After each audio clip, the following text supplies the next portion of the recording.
சேலத்தில் 6 பேர் கொலையான வீட்டின் பூட்டை மர்ம நபர்கள் உடைத்து ஆவணங்களை கைப்பற்ற முயற்சி செய்துள்ள சம்பவம் போலீசாரிடம் அதிர்ச்சியை ஏற்படுத்தியுள்ளது. சேலம் அருகே உள்ள தாசநாயக்கன்பட்டியைச் சேர்ந்தவர் ஓய்வு பெற்ற இன்ஸ்பெக்டர் குப்புசாமி. இவர் உட்பட 6 பேர் கடந்த ஆண்டு ஆகஸ்ட் மாதம் கொலை செய்யப்பட்டனர்.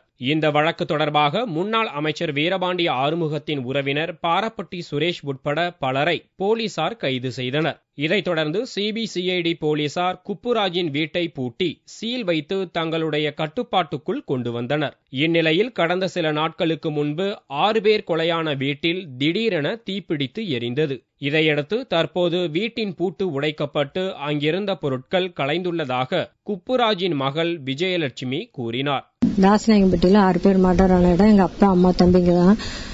அவங்க இறந்துட்டு கண்ட்ரோல் பூரா சிபிசிஐடி கிட்ட தான் இருந்தது.